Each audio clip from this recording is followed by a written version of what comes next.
Olá, sejam todas e todos muito bem-vindos a mais um Papo de Bancário e queríamos saudar Celso Leite, primeiro a chegar, Rosicler, Luciana Magero, Paulo Escobar, Silvio Zarpelon, Jamile, Adriano Reginato, sejam todas muito bem-vindos. Hoje vai ser um dia com uma conversa muito interessante e muito especial para darmos continuidade às nossas reflexões sobre a violência organizacional. Tudo bom, Jacéia? Tudo bem, André. Aliás, a gente já estava ali nos bastidores num papo muito legal, né, com o nosso convidado. Eu tenho certeza que todo mundo vai gostar muito aqui. Eu acho que vai ser um dos melhores papos de bancários desse ano. A gente sempre diz isso, que é o melhor, mas esse aqui vai estar muito especial, muito especial. Eu também quero dar boa noite para a Ilani, que está aqui com a gente, o Orlando, a Paulinha, a Bia, né? Pessoas queridas nossas que estão aqui nos assistindo e aprendendo com a gente, né? Porque toda segunda da noite a gente aprende muito aqui, né? Isso, é verdade, né, Jacéia. É um momento de reflexão, de pensamento, de crítica e de saúde, né? É Exato. Isso? Vamos começar com o nosso clássico comentário. Nosso comentarista já chegou? Nosso comentarista já está a postos. Podemos chamar? Ah, ótimo, podemos. Tudo bom, Gilberley? Tudo bem, André? Tudo bem, Jacéia? Tudo bem, Dessa vez cometi uma falha terrível na organização aqui, deixei o Gilberley de fora, então foi erro meu. Não, só deixou de fora na organização interna, porque no card ele está lá, bonitinho com a gente, ele é da nossa bancada aqui, está fechada. Hoje eu tive um dia muito corrido, estava na rua toda tarde, quase não consegui dar conta do WhatsApp, e vi que a Jacéia tinha mandado mais cedo propagandeando, mas não me liguei que era hoje, né? Vi um papo de bancário. Agora ela manda o link do YouTube. Faltava 6 minutos. Como é hoje?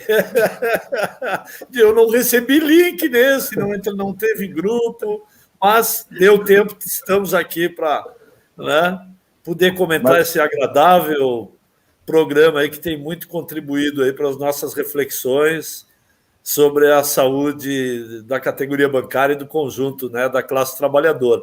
E eu vou abordar no meu comentário basicamente o evento que acontece na próxima sexta-feira à noite e sábado o dia inteiro, que é a Conferência Nacional da Categoria Bancária. Este ano, com o número praticamente dobrado de delegados, já que vão estar nesta conferência 1.278 delegados e delegadas de todo o Brasil.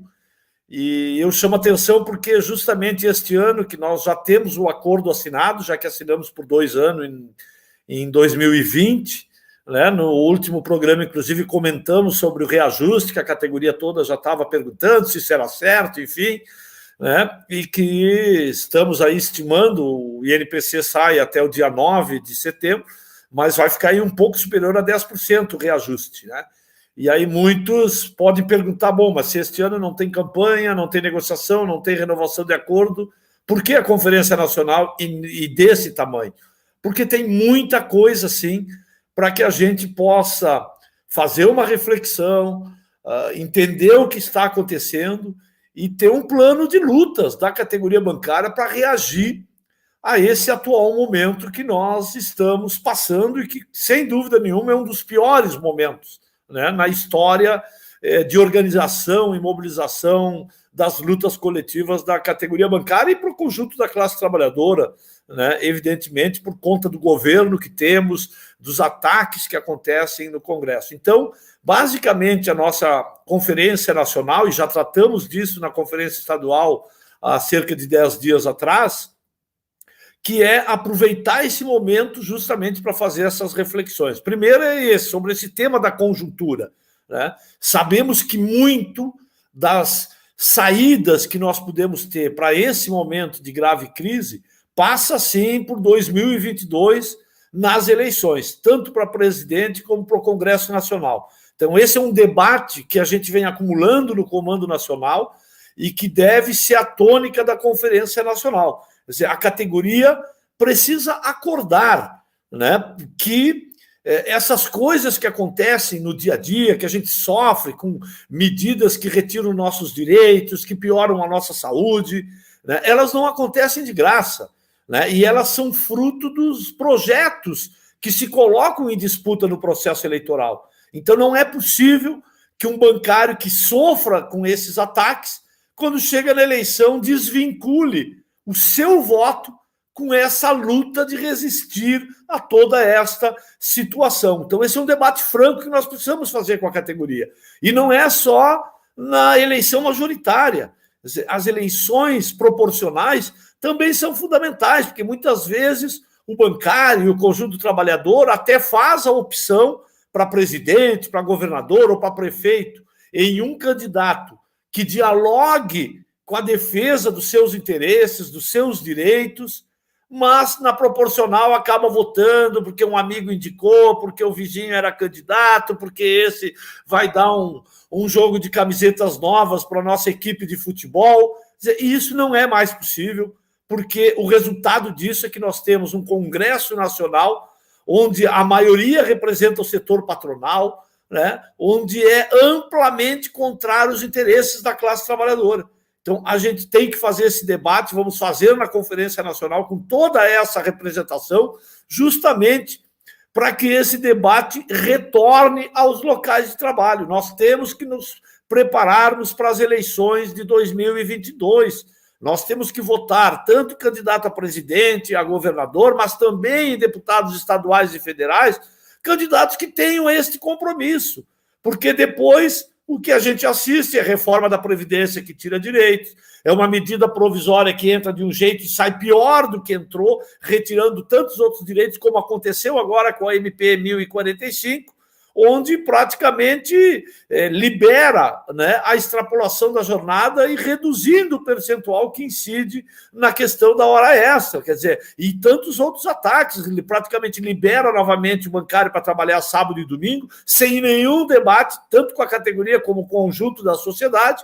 Por quê? Porque lá o Congresso Nacional está carregado, né, de deputados e deputadas, senadores e senadores, que são financiados pela classe patronal, ou são vinculados a outros setores patronais, como é a questão do agronegócio, como é a bancada da Bíblia, ligada às igrejas evangélicas, né, e que negociam com esses governos e defendem os interesses patronais. Quer dizer, então, não é possível que a maioria do povo brasileiro, que é a classe trabalhadora, que produz as riquezas desse país, tenha uma representação minoritária no Congresso Nacional. Então, esse é um debate importantíssimo que vamos estar fazendo na Conferência Nacional e também o debate sobre as transformações que estão acontecendo no sistema financeiro, né? A nossa categoria se reduz a cada ano que passa, são milhares de postos de trabalho que são reduzidos anualmente, agências que são fechadas, mas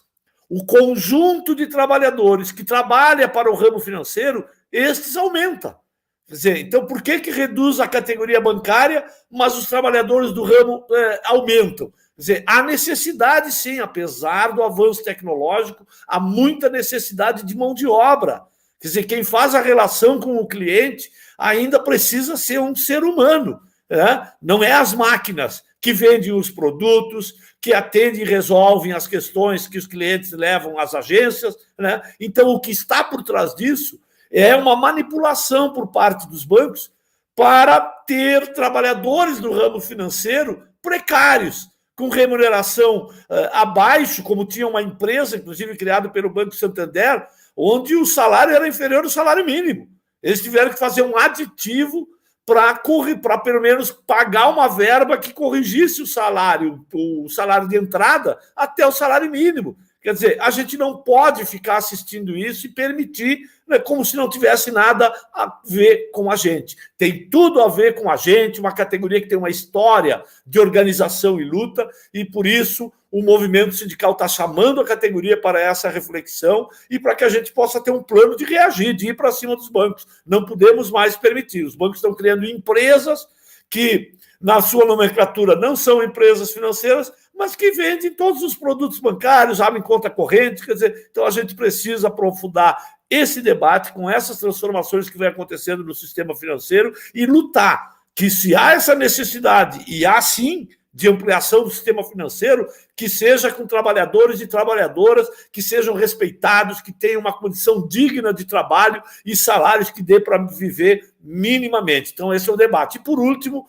é um tema importante para a gente refletir esse ano, já que não estamos pressionados pelas questões econômicas, é a questão da saúde, né, que muito bem temos tratado aqui no Papo de Bancário, uma segunda-feira sim, uma não. Aqui estamos ouvindo, né, semanalmente aí brilhantes painelistas que têm contribuído para essa reflexão, e não é por nada que o Rio Grande do Sul leva uma importante contribuição sobre o tema da saúde da categoria bancária para a Conferência Nacional que aprovamos na última conferência nossa. A Conferência Nacional acontece, então, na próxima sexta-feira, a partir das 19 horas, no sábado, o dia inteiro.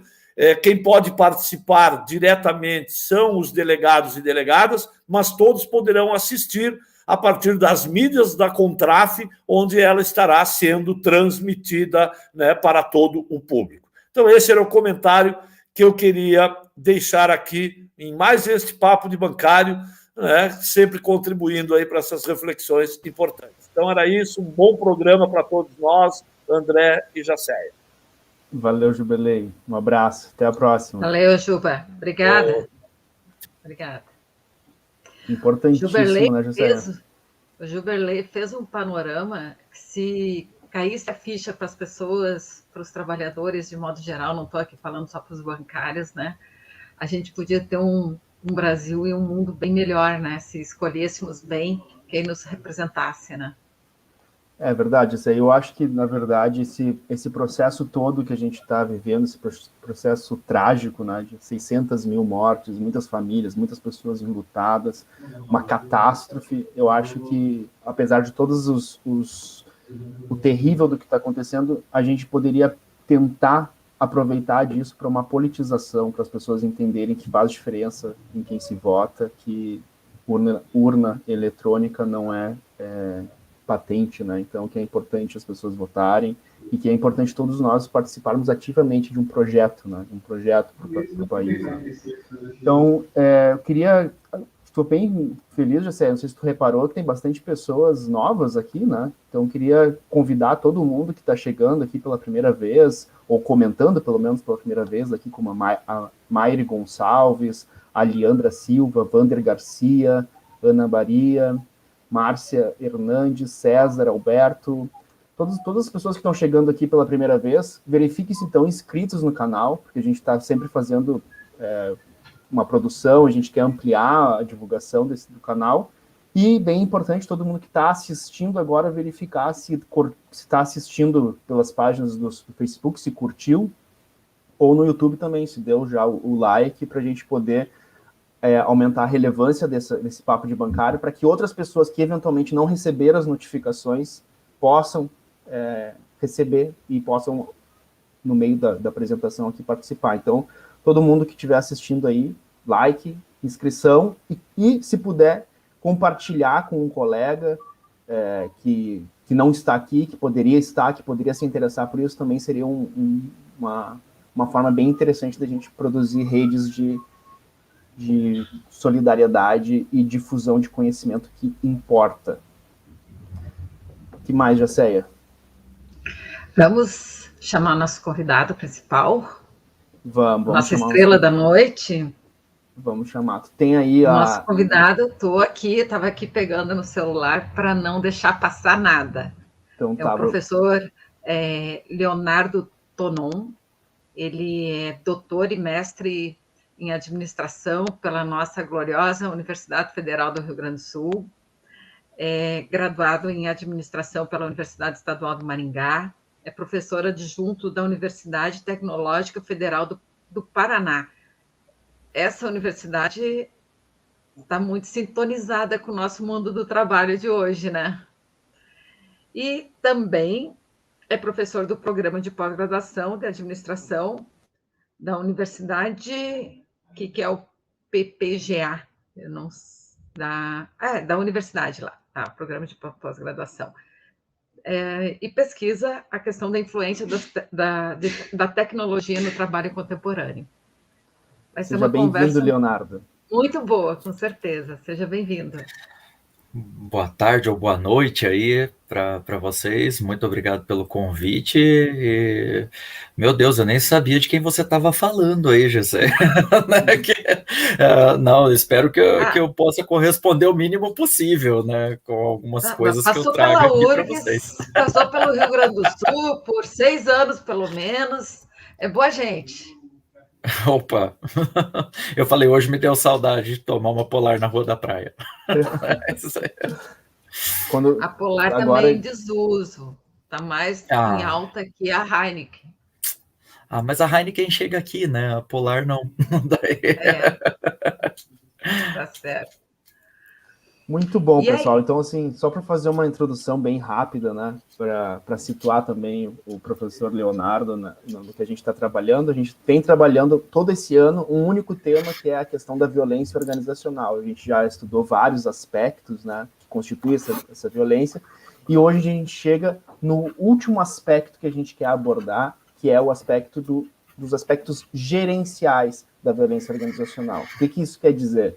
A gente quer entender como que o funcionamento da gestão das organizações, ele não é casual e ele também não é neutro. Ele não visa somente um processo de trabalho, mas que ele visa também, de uma certa forma, a violência no sentido de explorar ao máximo aquele trabalhador. E é essa contribuição que o professor Leonardo vai trazer aqui para nós, vai contar um pouco das pesquisas que ele realiza nesse campo, vai trazer um panorama muito enriquecedor para todo mundo aqui, e com certeza os bancários e bancárias vão conseguir compreender com maior clareza tudo aquilo que faz todos nós sofrermos no ambiente de trabalho.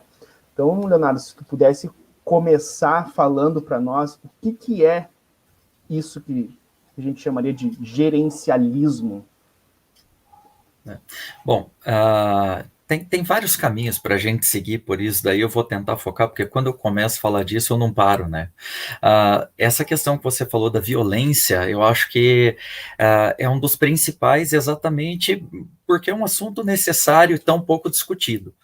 Né? Então, a violência aqui que a gente vai falar é uma violência muito mais simbólica, muito mais sutil, né? E esse é o grande problema, né? Porque ela fica muito semelhante àquela historinha do sapo na água que vai esquentando e o sapo não vai sentindo. Quando vê a água ferve, o sapo morre lá dentro, né? Porque quando você tem outras formas de violência física, você tem formas de impacto que podem ter efeitos, né, nocivos num prazo mais curto. Mas a violência simbólica, de certo modo, ela vai minando, né? Ela vai tratando aí as pessoas que estão sendo submetidas a essa forma de violência de tal maneira que aquilo vai sendo incorporado, vai sendo normalizado e não vai sendo percebido, né? E, bom, a gestão.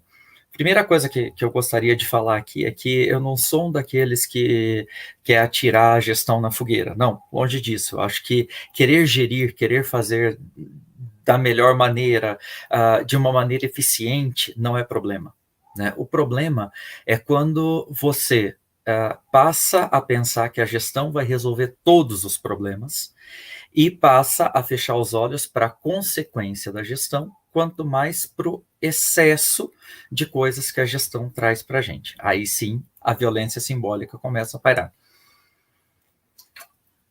Então, quando a gente fala, né, de gestão, é o que eu costumo sempre dizer, a gente está falando desde planejar, organizar, dirigir, controlar, isso no ambiente empresarial não é novidade, né? Tem pelo menos 100 anos que a gente faz isso de modo científico, digamos assim, e a humanidade, de certo modo, tem essa preocupação há muitos anos. Porém, nos últimos tempos, principalmente, né, nos últimos 100 anos tudo começou e nos últimos 30 anos tudo piorou muito, a gestão ganhou um outro vulto, né, na sociedade. A gestão ela foi se tornando o centro das atenções, no modo em que passa-se a definir quais são as melhores técnicas que você tem que ter para gerir uma empresa. O problema é que isso surge no ambiente fabril, né?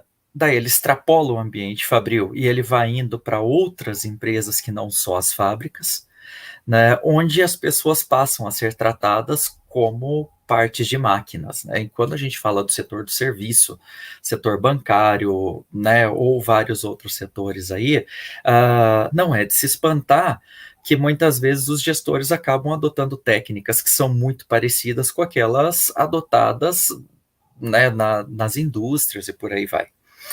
Só que isso tem ficado cada vez mais sutil, até por conta do uso da tecnologia, das últimas mudanças que a gente tem tido nos últimos tempos aí, nas maneiras de trabalhar, no tempo que a gente usa para trabalhar e propriamente naquilo que a gente enxerga do que é o nosso trabalho. Porque se antes a gente enxergava que o nosso trabalho era bater o cartão a hora que entrasse, a hora que saiu do trabalho, às 6 horas da tarde, nossa, tô fora. Hoje em dia, dificilmente a gente vai pensar desse jeito. O trabalho é algo que vai nos acompanhar a hora que a gente está tomando banho, a hora que a gente está dormindo, ou a hora que a gente está perdendo o sono. E aí a gente começa a ver uma das manifestações do que é essa sutileza da violência simbólica da gestão gerencialista, né? Ela vai descentralizando, de certo modo, ela vai jogando a responsabilidade para o trabalhador, que ele vai sendo responsável cada vez mais por dar conta do seu trabalho e de si mesmo, né? Bom, o que a gente tem que pensar nisso tudo? Que tem toda uma tecnologia, que tem toda uma ideologia por trás. E aí que está o gerencialismo. O gerencialismo, então, ele está nos não ditos da gestão, naquilo que é mais sutil, né? E daí, como a gente começa a pensar nisso no nosso dia a dia de trabalho?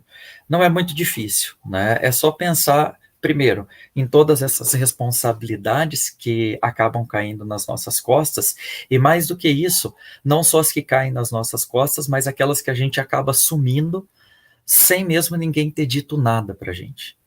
Né? Aí está o auge, né, do gerencialismo, de que ele vai, de certo modo, sendo incorporado pelas pessoas, que as pessoas tornam-se gestoras de si, gestoras de um monte de coisa. Né? Então, eu gerencio a amizade que eu tenho, porque se eu não tenho uma amizade que vá me dar algum resultado, não tem para que eu investir naquela amizade, olha o termo que a gente vai usando já, né?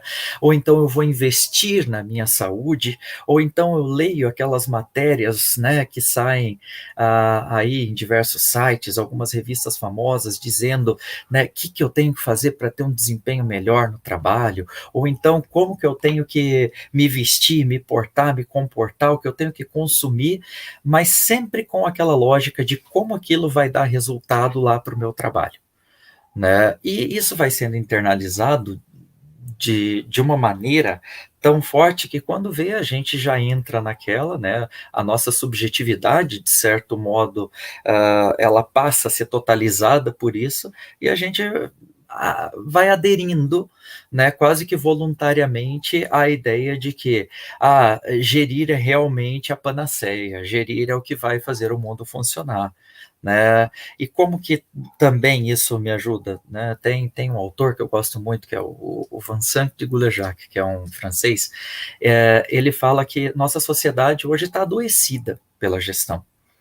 Né? A gestão, na medida em que ela ultrapassou as fronteiras da empresa e ela ganhou a sociedade, ganhou os nossos corpos, ganhou o vulto que ela tem hoje, ela passa a se adoecer pelo excesso de coisas que a gestão traz consigo, e ou duas coisas que ele traz, em duas pesquisas diferentes aí que são interessantes. Uma delas é que ele fala que a gente está vivendo numa sociedade cada vez mais quantofrênica e mais prescritofrênica. Apesar desses termos serem difíceis aí de serem pronunciados, na prática eles são muito fáceis de serem entendidos, né? A quantofrenia é o que o Goulejac deve chamar de doença, né? A doença do número, da contagem, da quantificação, que a gente vai começar a quantificar tudo, né? Quanto a gente trabalha, quantas horas a gente trabalha, quantos cursos a gente fez, quantos idiomas, de repente, a gente fala, quantos e-mails a gente manda por dia, quantos, e a gente vai reproduzindo uma lógica numérica que muitas vezes não faz tanto sentido, né? E, bom, a gestão é muito esperta e percebe isso, e vai utilizar exatamente dos números como uma ferramenta, com uma pseudoneutralidade, né? Então, quando você pega, por exemplo, a avaliação de desempenho. A avaliação de desempenho é algo interessante para o processo de gestão? Sem dúvida, mas ela é interessante desde que seja bilateral, né? Desde que o trabalhador também tenha possibilidades e condições de crescer, e não só ser punido com aquilo, que é o que vem acontecendo. Né? Porque hoje em dia o que você vê é o resultado de uma avaliação de desempenho simplesmente fala, olha, você não bateu a meta, você não atingiu o seu objetivo, você deu tudo de si, mas podia ter dado um pouco mais, olha aqui, os números existem, eles não mostram, eles não mentem. Mas a gente sabe que não é bem assim, né? Os números existem, opa, mas quem estipulou quais são os critérios para dizer que esses números devem ser considerados bons ou maus? Né? Aí que tem essa questão de que não são neutros porque são números. Então, traz consigo essa ideia de uma falsa neutralidade. Né? E a outra questão é a prescritofrenia, que a gente vive uma doença de prescrição. Né? E essa doença da prescrição ela acaba sendo tão perversa quanto a quantofrenia, porque tudo hoje em dia que você quer saber é só procurar no Google. Só que ela te traz uma responsabilidade do se você não evoluiu, se você não fez, foi porque você não quis, você sabia como fazer. Só que nisso você cai em contradições. Porque se você faz, às vezes você é considerado errado. Se você deixa de fazer, opa, você também é considerado errado porque deixou de fazer.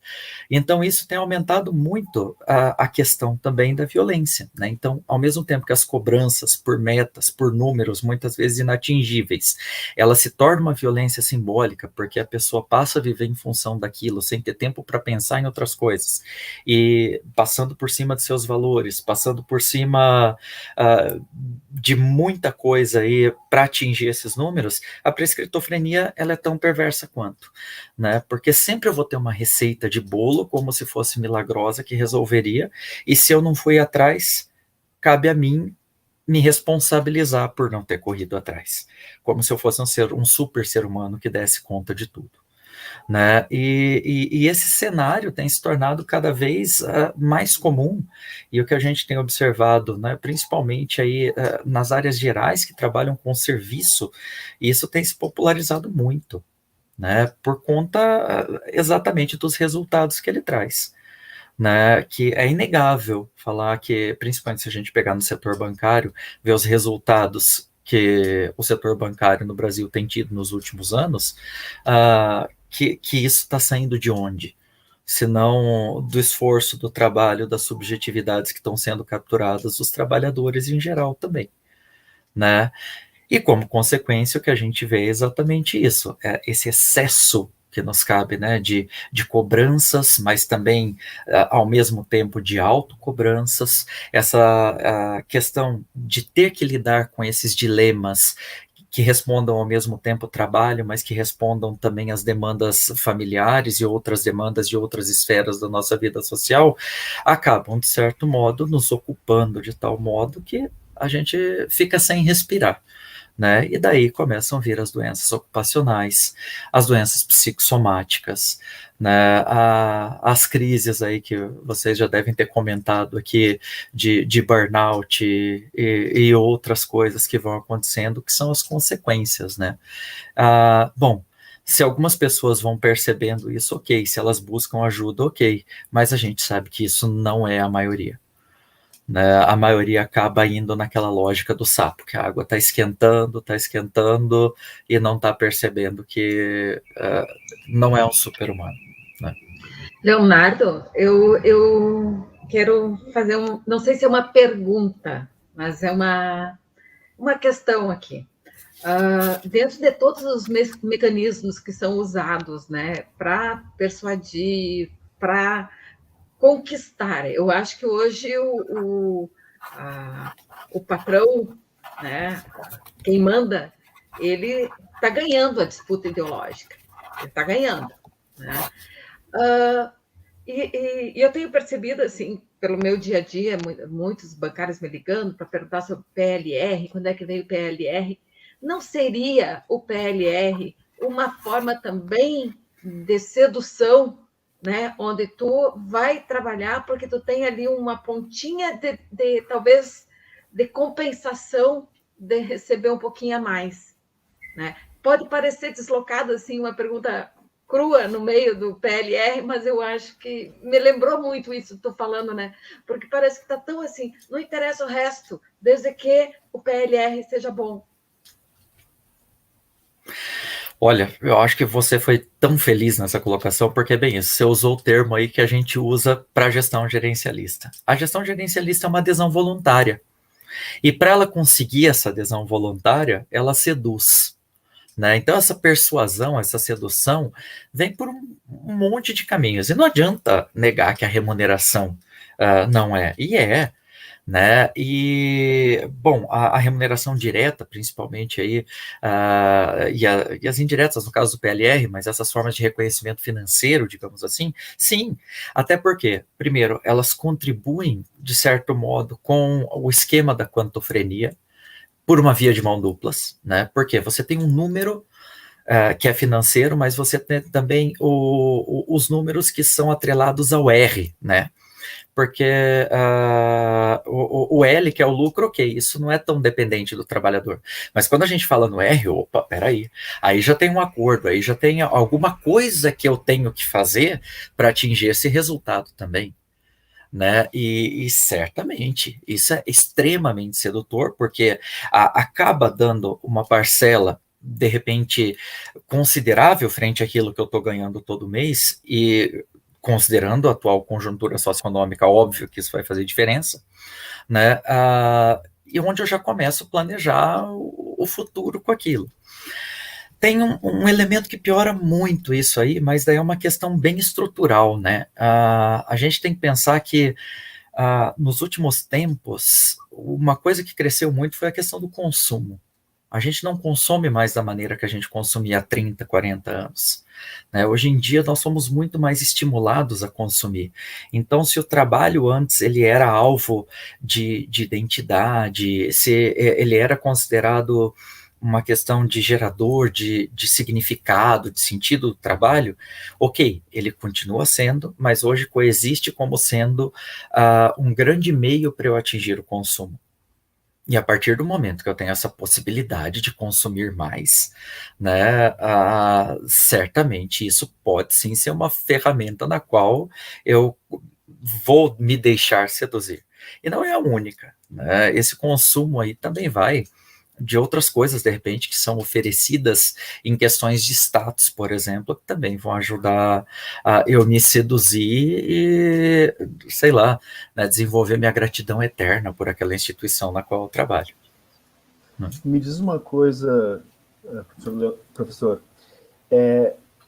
além desse elemento que a Jacé trouxe, que eu achei super importante da remuneração, como essa sedução, que outros elementos, né, que o senhor, estando dentro da administração, né, estando do outro lado do trabalhador, não do outro lado do trabalhador, também é um trabalhador, mas conhecendo a organização a partir desses seus dois aspectos, que tipo de instrumentos são privilegiados nas organizações contemporâneas para fomentar essa sedução ou, de uma certa forma, para invisibilizar a fonte dessa violência, que essa violência ela não decorre da exploração do trabalho, mas que ela decorre da minha incapacidade de bater as metas, da minha fraqueza, da minha incompetência, da minha preguiça, enfim, que tu acaba responsabilizando o indivíduo por não atingir as metas, ao invés de responsabilizar as próprias metas. Quais são os instrumentos hoje da gestão, que são os instrumentos assim, tops, para fazer essa concorrência generalizada dentro das organizações e que indiretamente vão terminar adoecendo os trabalhadores? As formas de gestão, elas são tão, como que eu vou dizer, ardilosas, eu acho que é esse o termo, que não teria como eu ter um elemento, mas tem isso, algumas. A remuneração é uma delas. Quando a gente começa a descentralizar e jogar para o trabalhador a responsabilidade dele atingir metas que são individuais, e não são metas individuais ou coletivas, mas metas individuais e coletivas, a gente não vê o exercício de uma coletividade, né? A gente vê uma exacerbação do individualismo, onde a soma dos indivíduos vai atingir aquele resultado coletivo e não uma coletividade. Então, essa questão de você cada vez jogar mais no indivíduo, a questão, eu acho que ela uma outra coisa bem interessante. Por quê? Quando a gente está aqui num grupo, num sindicato, a gente está falando de um coletivo, de uma força de massa que ela é extremamente importante e que a gestão, percebendo isso, tem cada vez mais desativado essa força na medida em que ela começa a individualizar. A nossa sociedade hoje em dia, estruturalmente, ela tem sido individualizante, né? Porque na medida em que você tem os indivíduos, bom, daí você se preocupa com o seu e o outro, lamento, né? Ou então você vai se preocupar com o outro colega lá, quando não está atingindo o seu resultado, porque aquilo pode prejudicar o resultado do grupo. E o que é que você vai fazer? Você vai ajudar ele a trabalhar? Dificilmente. Instintivamente você vai lá e acaba cobrando ele. Então a gestão não precisa mais ter um supervisor para isso, porque todos ao mesmo tempo também se tornam supervisores. Então essa também é uma forma, né? Os dispositivos de remuneração, então eles funcionam exatamente com isso, com remuneração principalmente aí quando você trabalha com a remuneração indireta, mas também, como eu já comentei antes aqui, algumas formas de avaliação de desempenho também, né? Até porque as avaliações de desempenho são individuais.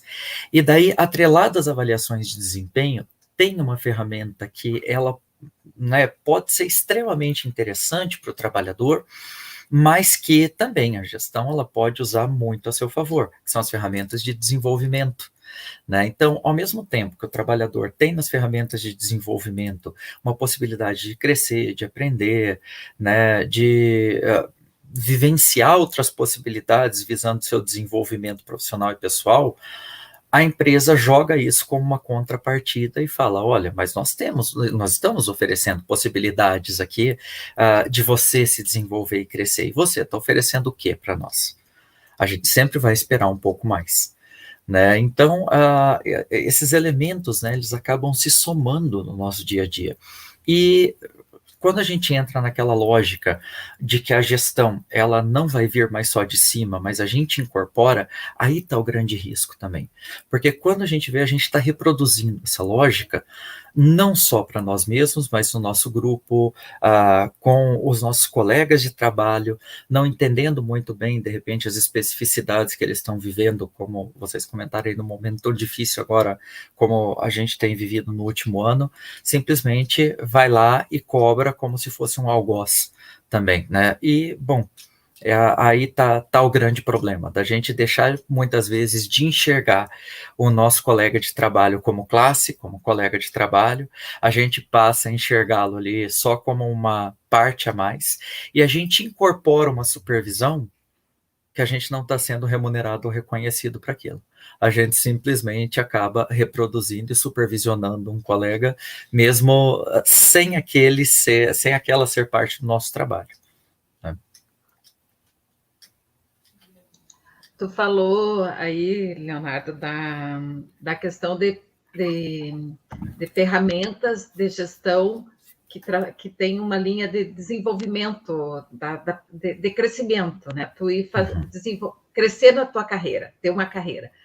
A gente, um tempo atrás, estudou o que seria uma ferramenta dessas, um programa do Banco Itaú chamado Trilhas, e que, ao se debulhar ali, e que muitos bancários falavam assim, não, o Trilhas é para quem quer fazer carreira. O Trilhas é para quem quer fazer carreira, então ele tem que pontuar bem lá, tá? Mas analisando ele, a gente percebia que para alguns subirem, 1, 2 subir, 1, 2 tinham que ficar no quadrante de baixo e cair. Não é igualdade nisso, né? Porque na hora que tem que ser o melhor, tem que ter o pior, né? Exatamente. Então, aí que estão as falácias, né? Aí que está a ideologia, aí que a gestão, porque ela vai prometendo mundos e fundos, ok, mas cada vez vai ficando mais restrito os cargos mais altos, né? Não vai ser para todo mundo. E é bem essa lógica, né? Para alguém ocupar um cargo de cima ali, tantos outros vão ficar por aqui. E quem é que o banco, ou quem é que vai ascender mais? Quem tiver mais alinhado ao discurso que está sendo cobrado, quem tiver mais dando mais resultados, né? Quem tiver segurando mais firmes a ponta da corda aí, entre quem vai ficar embaixo e quem está cobrando lá de cima. Né? E aí que vem ainda mais perversidade nisso, se você me permite dizer, já sai aqui, quando a gente entra ainda em setores de capital aberto, a tendência é piorar. Porque quando quem está lá em cima tem cara, tem olhos, né, tem uma fisionomia, é uma coisa. Mas quando quem está lá em cima se torna acionista, isso passa a ser tão ideológico quanto a cobrança dos números e por aí vai. Né? Porque daí você tem que atender o acionista que você nem sabe quem é, que você nem sabe o que é, né? Que você nem sabe que se está cobrando isso de verdade, mas como vem lá de cima, de que você tem que dar esse resultado aos acionistas, pronto, aquilo dali já é seu foco e é onde você continua indo. Mas por que ainda eu acabo achando interessante a questão do desenvolvimento? Eu acho o desenvolvimento interessante quando você realmente está aprendendo alguma coisa que, se você sair daquele trabalho, você vai levar consigo. Né? Que você aprendeu, que ficou bom para a tua vida.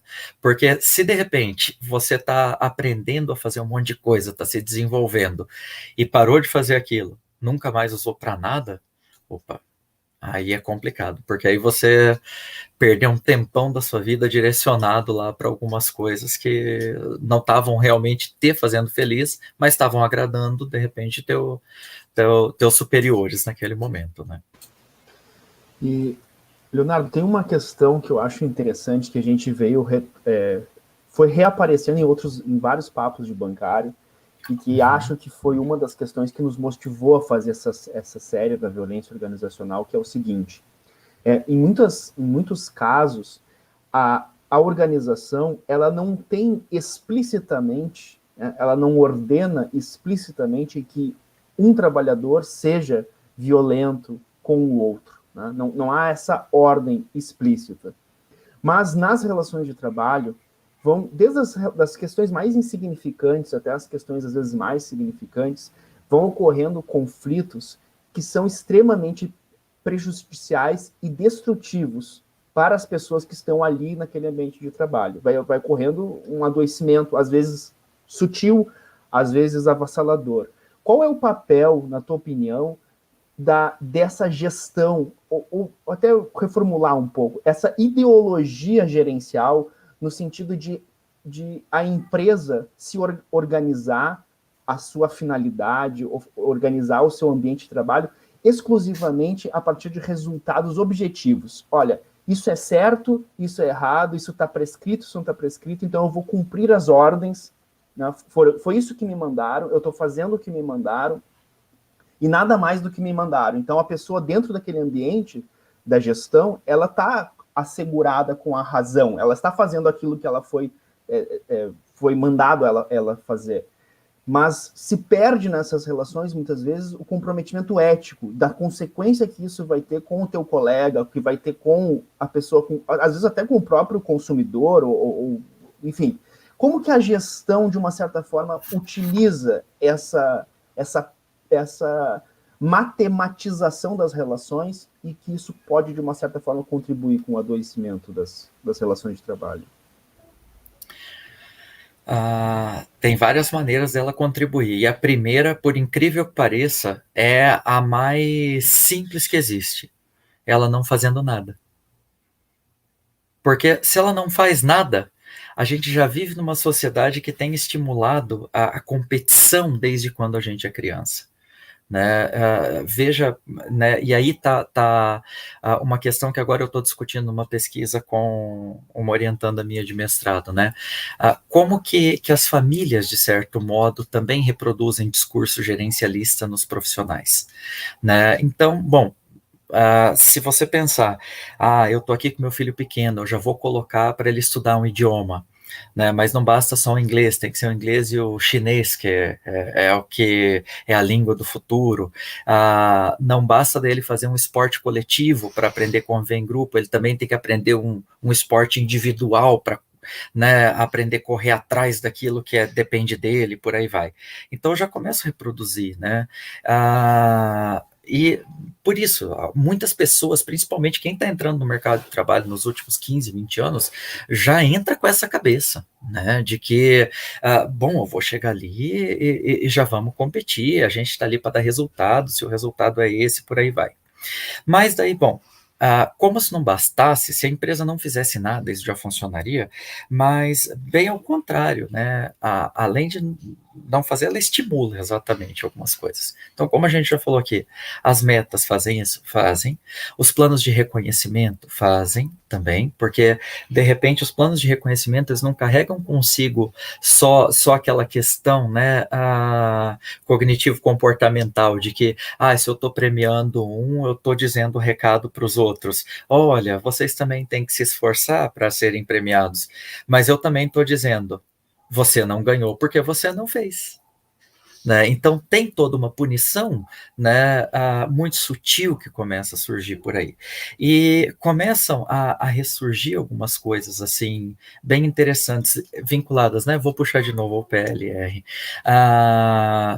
Quando você tem alguns resultados que devem ser verificados durante o ano para ver se aqueles resultados estão sendo atingidos ou não, né?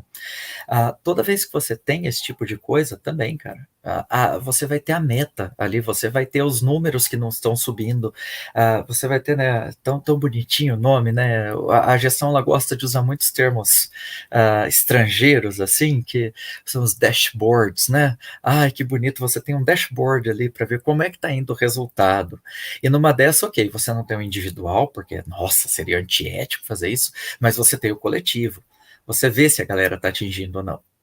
Só que a galera se conversa, né? Felizmente, viu? Continuem conversando, pelo amor de Deus. Isso daí é para saber o que está rolando, porque o dia que pararem de conversar, daí tudo vai piorar muito. E aí sim a coisa começa a ficar mais pesada, porque você passa a ter um reforço daquilo, você passa a ter as pessoas, né, se cobrando. E isso vai sendo legitimado. Você tem as pessoas que vão vir e vão cobrar mesmo, que vão mandar e-mail, que vão transformar algumas coisas em piada e vão criar um meme, vão compartilhar, e o outro vai dar aquela risada, mas a risada desarma, justamente para ele falar, é verdade, né? Por isso que eu tenho que atingir isso daqui, né? Então tem várias outras ferramentas aí que simplesmente vão mostrar para esse trabalhador que já entra numa lógica competitiva de que ele está ali para competir mesmo. Que se ele não quisesse competir, ele que estivesse vendendo a arte na praia. Né? Colocam-se escolhas como se fossem escolhas de outro mundo, né? Como se não houvessem outras possibilidades de existência, como se não tivessem outras possibilidades, e como se vender arte na praia também fosse algo extremamente pejorativo, né? e depreciativo perto de outras coisas, mas bom. Né? Mas é nessas piadinhas, nessas coisas, nessas sutilezas também que esse tipo de situação vai se confirmando. Tu acredita, Leonardo, que seja possível em algum momento ter um trabalho que a gente vem falando ano após ano, década após década, um trabalho digno? Tu acredita que a gente consiga chegar em algum momento nesse tipo de trabalho? Ai. Olha, agora eu vou ter que pegar lá o nosso amigo, né, Karl Marx, e ver que se a gente seguir naquela linha, não consigo ser tão otimista assim, me desculpa. Pelo menos não num sentido de massa. Eu acho que se a gente pegar, né, pelo menos não num curto e médio prazo, se isso for acontecer, vai demorar muito. Porque né, quando se falava, e a pandemia, as pessoas vão sair melhores da pandemia, eu sempre tinha um pouco de pé atrás com essa frase, e eu acho que meu pé atrás se confirmou, né? Porque o que a gente tem visto, infelizmente, é cada vez mais essa individualidade se exacerbando. E, bom, o trabalho não é assim que funciona. O trabalho não funciona num patamar de individualidade, né? O trabalho ele vai funcionar no coletivo, né? qual o grande problema daí que eu tenho visto que tem prejudicado muito mais a GCE com relação a isso? É que nos últimos tempos também, aquele consumismo que a gente é submetido tem nos proporcionado um consumo de ideias, e algumas ideias muito fantasiosas, até com relação ao próprio trabalho. Então, eu acompanho, né, um pessoal aí com carreiras, eu acompanho jovens estagiários, e a gente vê algumas coisas assim naquela lógica de sedução, que eles passam a sempre idealizar também algumas formas de trabalho, como se eles fossem chegar no trabalho e fossem se realizar. A grande realização da vida dependeria então desse trabalho. E isso aí, para essa questão da dignidade do trabalho, é horrível, porque daí você vai vendo uma galera que chega para trabalhar, primeiro, que não entende que, bom, trabalho é trabalho, e tem mais um dos elementos, ele tem prazer, mas também tem sofrimento, tem uma somatória de coisas como diversas coisas que a gente tem na nossa vida, né? Ele produz significado? Produz, mas não é o significado na nossa vida, é mais um significado na nossa vida. E o que a gente vê são jovens cooptados pela ideia de que eles vão indo de empresa por empresa, né, de banco em banco, como eu já vi aqui, né, alguns alunos e alguns amigos aí, tentando encontrar, não, mas porque lá é melhor, porque lá é melhor. E isso vai caindo muito por terra, algumas coisas aí, né, de pensar, então tá, ok, lá é melhor, mas e aqui, como pode melhorar? Né? Não se para pensar nisso, né? Uma coisa que a gente comentou ali nos bastidores, o nosso trabalho, a grande maioria dos trabalhos hoje, quem está ali no nível médio, né, de uma hierarquia, quanto menos pensar na sua vida, melhor, né? Quanto menos pensar nas possibilidades de existência que se colocam, melhor, né? Porque o que acaba sendo importante é justamente você atingir as metas do trabalho, ou então você atingir aquela felicidade hedonística, né? Que né, os coaches não os coaches sérios, né? Mas aqueles coach falcatrua que tem surgido por aí, incutem na nossa cabeça que, nossa, tem um ideal, né? Mas, por outro lado, já sei, se eu também não acreditasse lá um pouquinho nisso, eu não estava com o trabalho que eu estou fazendo, que eu faço, né? É o que eu falei, tem um colega meu, que é o Francis Meneghetti, que ele brinca, ele fala, eu não crio a desgraça, eu só anuncio, né? E é muito parecido nesse sentido aí. De certo modo, né, onde que me dá um pouquinho de esperança ainda algumas coisas. Nos últimos anos, né, o que tem me dado alguns respiros é a maneira como a gente tem trabalhado esses assuntos, por exemplo, na sala de aula do curso de graduação em administração na nossa universidade. Né, que a gente tem despertado isso nos alunos, de falar, olha, a gestão é importante, mas até que ponto?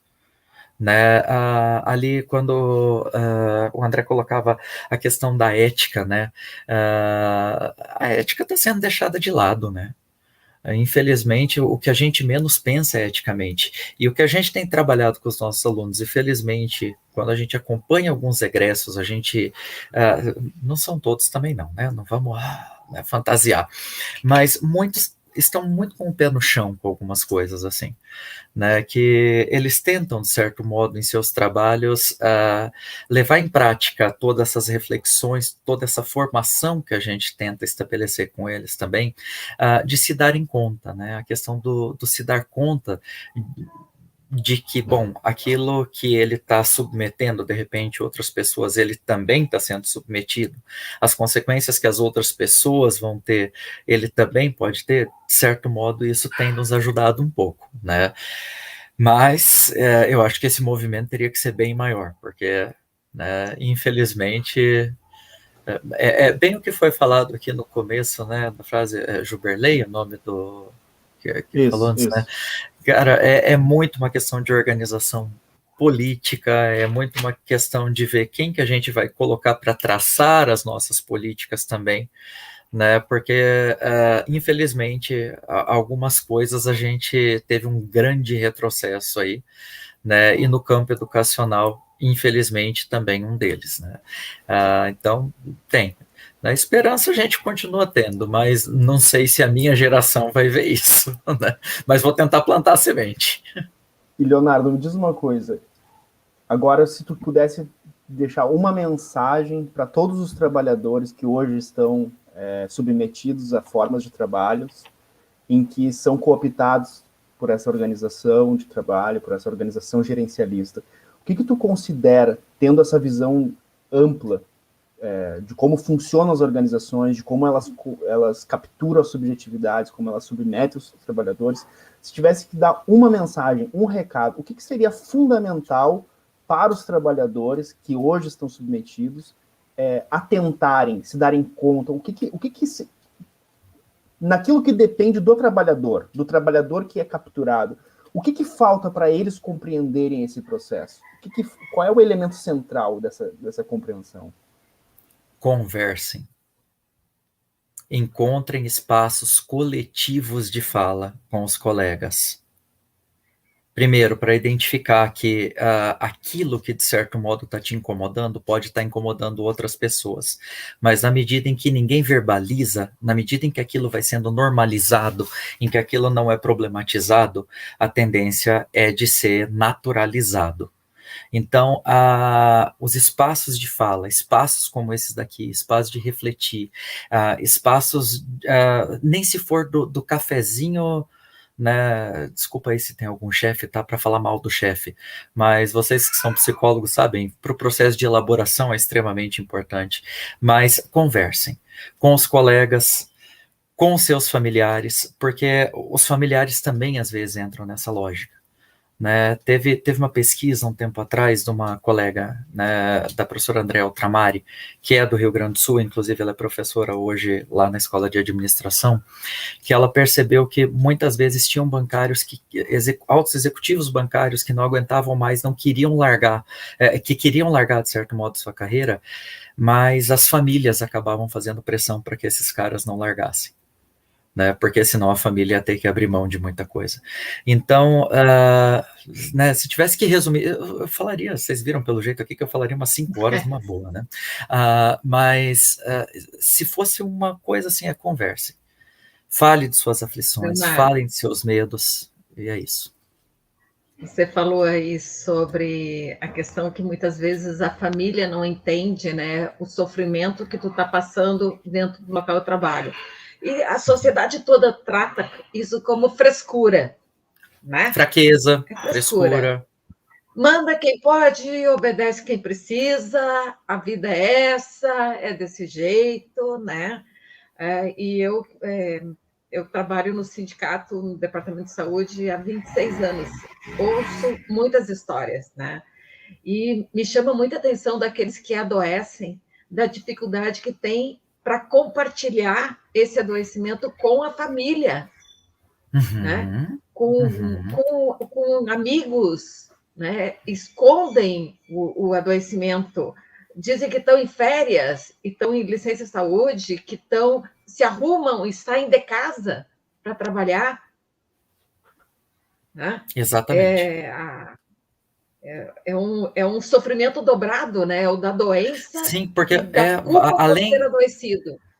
Além de tudo, você tem que gerenciar as impressões, né? Além de gerenciar o teu dia a dia de trabalho, de dar conta de um monte de coisa, você tem que gerenciar seu comportamento, suas impressões de como você vai parecer para os outros. Isso é desgastante, isso é enlouquecedor. E sim, por isso. Nós podemos chamar o nosso segundo convidado, né? Para conversar um pouco com o Leonardo, ver se bate esses sentimentos, essas impressões todas do trabalho, né? Isso aí, Jessé. Vou chamar o nosso convidado? Chamar o nosso ilustre convidado, tu apresenta ele, nosso colega Rodrigo Rodrigues. Quem é o Rodrigo Rodrigues, Jessé? O Rodrigo é bancário há quase 30 anos, eu acho, o Rodrigo com essa cara de guri, né?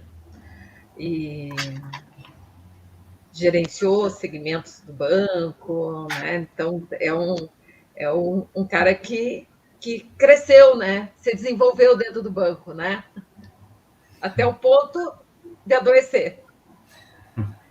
E essa fala, Rodrigo, que o Leonardo fez, essa aula que o Leonardo nos deu, tu se identifica aí dentro? Boa noite a todos. O professor Leonardo Tonon, eu acho que eu poderia ficar a noite toda escutando aqui as falas dele. Eu acho que está contemplando a nossa categoria, embora a gente saiba que ele abrange os mais diversos segmentos, não só os bancários, né? Mas parece que ele está falando somente para os bancários, né? Porque é aquela velha máxima que a gente já diz aqui dentro do nosso grupo, o Grupo de Ação Solidária, que é a seguinte: quem está doente é o banco, ou seja, é o sistema, né? Então, o sistema todo está adoecido. Então, eu gostei muito ali quando o professor falou em gerencialismo ideológico. E aí eu me lembrei da música que diz: ideologia, eu preciso uma para viver, né? E acho que mais do que nunca essa música se faz tão presente que a gente precisa ter a consciência que essa ideologia que está aí, ela é extremamente perversa, ela é extremamente adoecedora. E dentro desses conceitos que as empresas criam, as empresas de capital aberto, que são as mais perversas e que casualmente são os bancos, não é?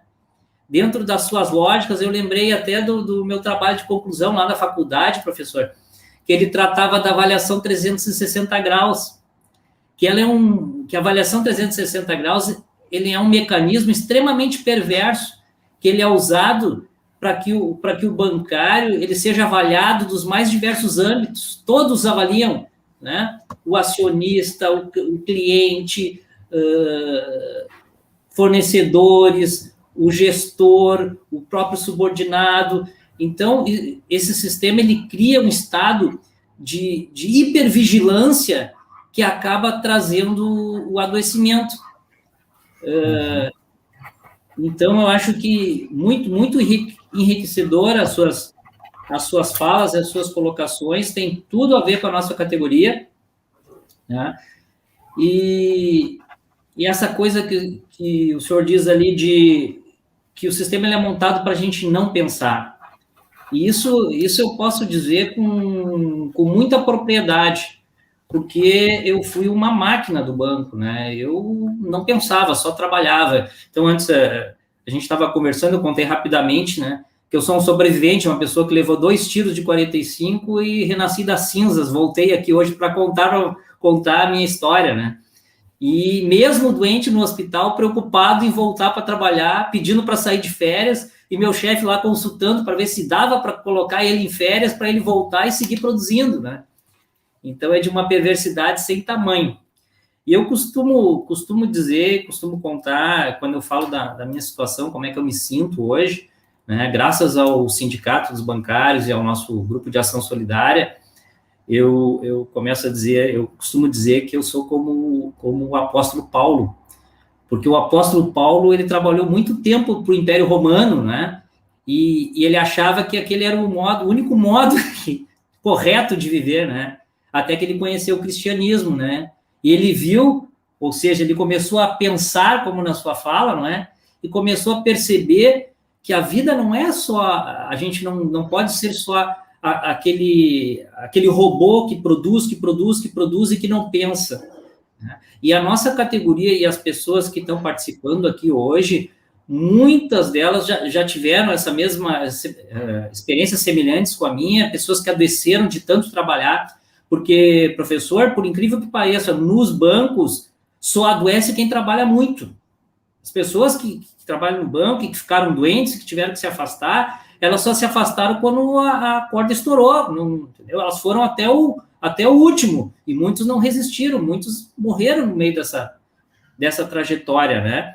Então, eu costumo também falar, eu gosto daquela parábola, né, o pessoal já deve conhecer aquela do passarinho, que ele está na neve, e aí ele está morrendo congelado, aí vem uma vaquinha e faz um cocô em cima do passarinho, e aquece o passarinho, e o passarinho sobrevive, né?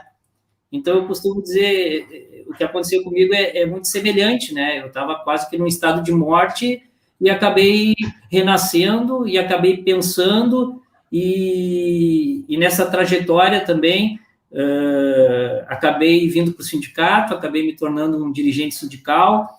Hoje eu tenho muito orgulho de fazer parte desse grupo, de fazer parte do Departamento de Saúde aqui do Sindicato dos Bancários, e queria dizer para o senhor que aqui é um local onde a gente tem a oportunidade de refletir, de renascer e de entender que a vida não é só trabalho. Eu vou passar a bola direto para o professor fazer os comentários dele, né? Eu também ficaria ouvindo. E dizer para o nosso Rodrigo que o Paulo caiu do cavalo para mudar de lado, né? Exatamente. Né? Senador, a gente diz, na vida a gente tem a oportunidade de aprender no amor ou na dor, né? Muitos aqui estão tendo a oportunidade de aprender no amor, né? Eu tive que aprender na dor, da pior forma. Literalmente. Então, Rodrigo, quase que numa inspiração cristã aí, eu te diria, cara, a sua missão é grande. Exatamente. Porque esses dois tiros você ter voltado, a sua missão é grande. Eu acho muito que você bom. Isso me faz isso. pensar muito. A minha vida tem que ter um propósito, né? E acho que a vida de todas as pessoas que nos acompanham aqui, elas receberam um chamado para um propósito maior, que é difundir isso que o senhor mesmo vem estudando e vem detectando em todos os segmentos, né? De que a vida não é só trabalho. Trabalhar é importante, mas a gente tem que trabalhar para viver e não viver para trabalhar. Isso daí eu acho que né? Ok, de vez em quando a gente desequilibra isso. Eu que estudo isso, não penso que eu tô fora, tá? Vamos deixar isso claro. Quando vê, a gente está sendo cooptado, né? E tô na loucura. Quer ver final de semestre com trabalho, prova para corrigir, nota para lançar, né? Mas a gente vai nessa daí. Mas você falou de uma coisa aí que eu acho bem interessante. Avaliação 360, né? Eu sou professor da área de gestão de pessoas, né? Então eu dou aula de RH lá para graduação, e na minha primeira aula, uma das primeiras coisas que eu chego e falo para a turma é: você quer trabalhar com RH? Perca a inocência. Né? Se você for inocente, não dá para trabalhar com RH, porque daí você vai ser um romântico. Né? E quando eu falo da avaliação 360, sem dúvida, eu vou passar qual que é o lado positivo. Né? Mas o lado positivo é sempre para quem? Né? Tem, não vou falar que não tenha situações em que a 360 não vai ajudar. Por exemplo, quando se trabalha efetivamente com gestão por competências, no desenvolvimento de algumas competências, por aí vai. Mas quais as consequências também? Né? É bem isso que você falou, né? Bom, você passa a estar num esquema de hipervigilância, né? E isso aqui, então, até faço eco a algo que eu comecei a falar antes ali, que o André perguntou, né? De quais são as estratégias que hoje em dia a gestão se utiliza? A hipervigilância.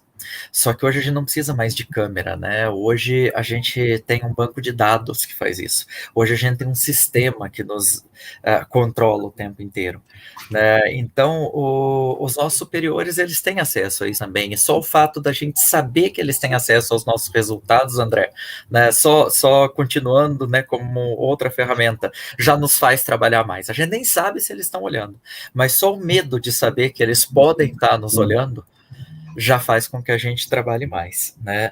E é isso, né? O problema ali... Desculpa, pode falar. Não, desculpe, eu que interrompi. Não, né? Pode. Vai lá. Desculpe, não. Esse é o papo do bancário, Esse né? É o papo do bancário. Se atravessa, mas tá tudo bem, faz parte. Eu ia contar um caso aqui para o professor e ia aproveitar para fazer uma pergunta, né? Esses dias nós estávamos conversando e nós estávamos lembrando de um caso de um bancário, professor, que ele não tinha tempo nem de ir para o banheiro. Então, a solução que ele achou na agência foi deixar uma garrafa PET lá na tesouraria do banco, e ele, quando dava um tempinho, ele ia lá e fazia as necessidades naquela garrafa PET. E aí, eu comecei a fazer um paralelo, professor, com a questão hoje do home office. Porque com home office a gente não tem mais esse problema, agora a gente leva o computador para o banheiro. Então, a pergunta que eu quero lhe fazer, será que o home office não está potencializando todo esse adoecimento na vida dos profissionais? Sem dúvida. Eu acho que assim, né, novamente, traz coisas positivas, mas olha, a questão da divisão das fronteiras espaço-temporais, com o trabalho e outras esferas é muito menor, né? Assim, quase muito menor, é inexistente. Né, eu vejo por mim, faz um ano praticamente que eu estou trabalhando em home office. Qual foi o lado positivo para mim? Bom, minha esposa, ela estava grávida, então, né, o Miguel nasceu, foi bom porque eu consegui reequilibrar os meus horários, adaptar, mas eu estou me sentindo muito mais cansado. Né, isso pelo fato de que quando vê a gente está trabalhando, e não só o home office, né, daí não basta ser o home e o office, né, tem o celular que eu tô ali deitado no sofá assistindo uma TV, vibrou, é meu colega de trabalho, é meu chefe me pedindo alguma coisa, ou eu gerenciando o que é que eu posto ou o que eu deixo de postar nas redes sociais para, né, pensar o que é que vão pensar de mim se meu chefe me segue, por aí vai. Nossa, isso daí é... E essa questão da garrafinha, cara, a Amazon nos Estados Unidos acabou de tomar um processo gigantesco por conta disso, porque alguns trabalhadores não podiam ir no banheiro na hora do expediente, né? E é insano. O duro é quando daí essa iniciativa vem do próprio trabalhador, né?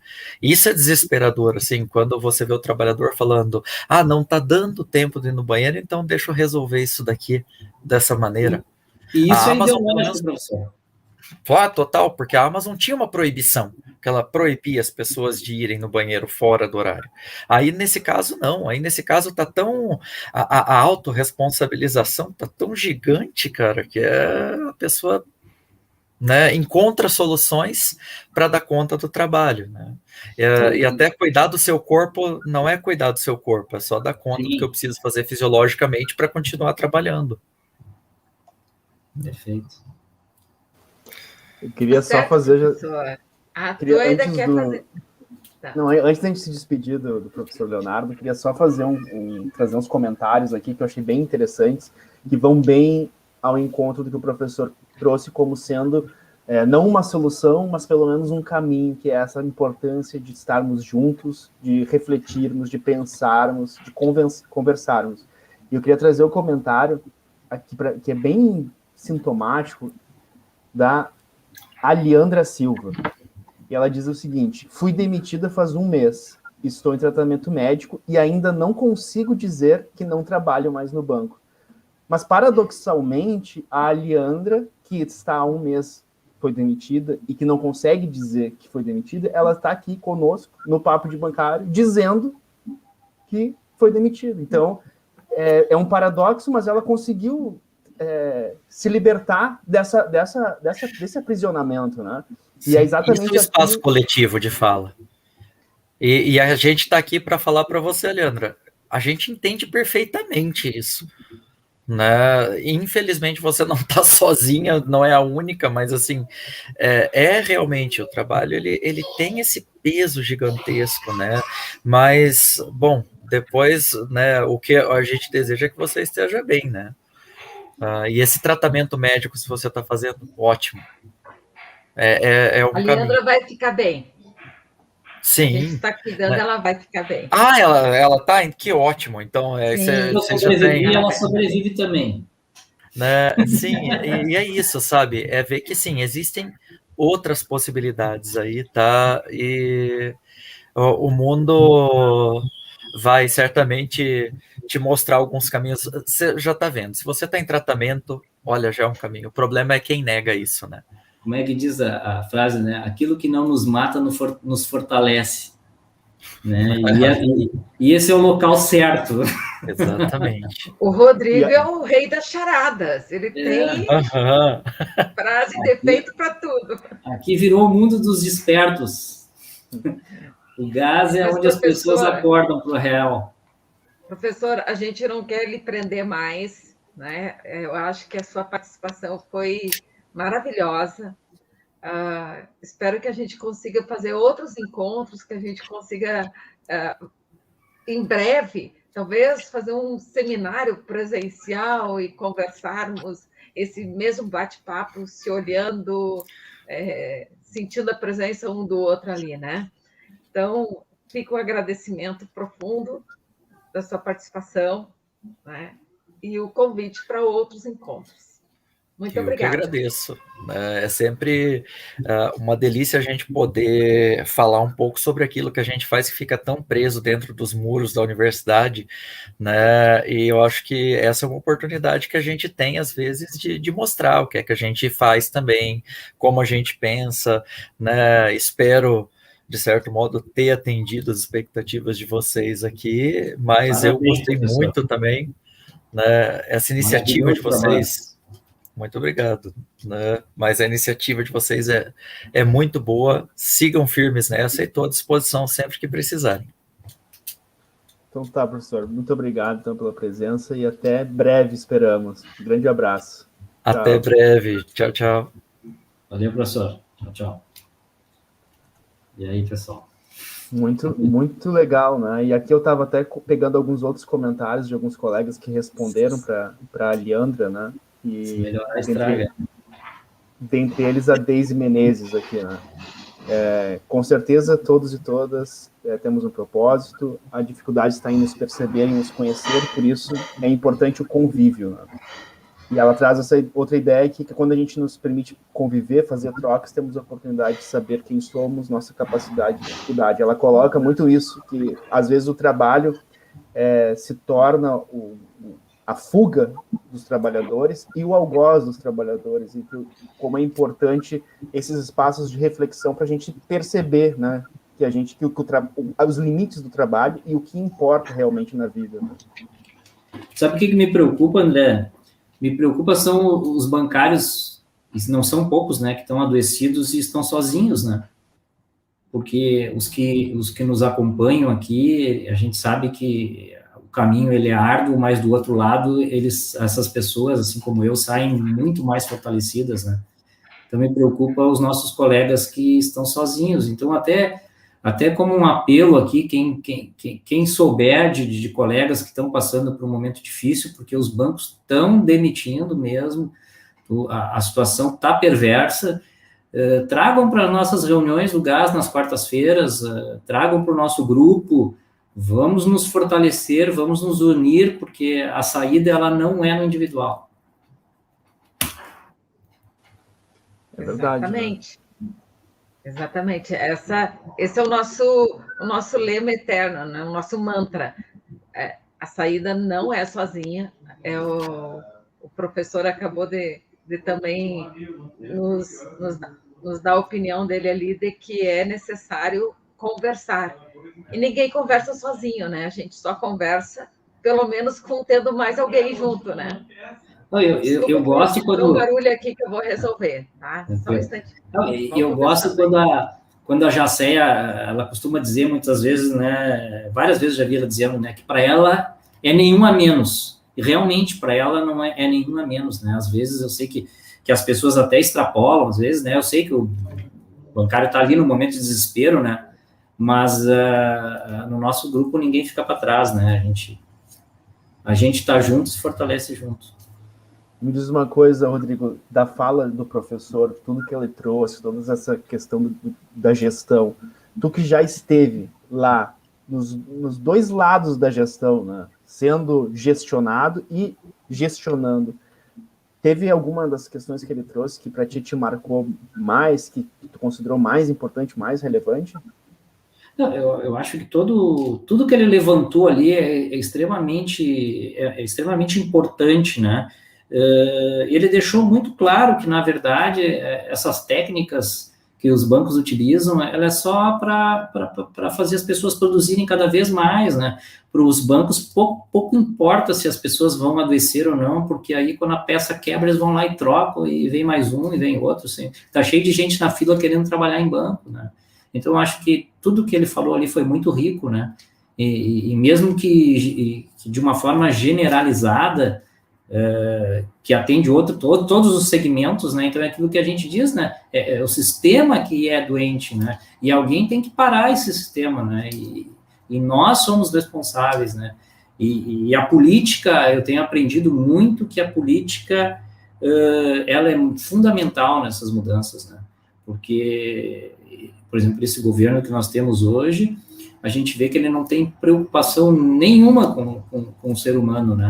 E trazendo para a atualidade, eu acho que Ontem, né, aconteceu de que o Banco do Brasil e a Caixa Federal saíram da FEBRABAN, né, deixaram a FEBRABAN, então a gente não sabe ainda qual o efeito disso, né, mas a gente sabe que tudo que é fracionado piora, né, que quanto mais junto nós estivermos, quanto maior nós formos, mais força nós teremos, né. Fala aí, José.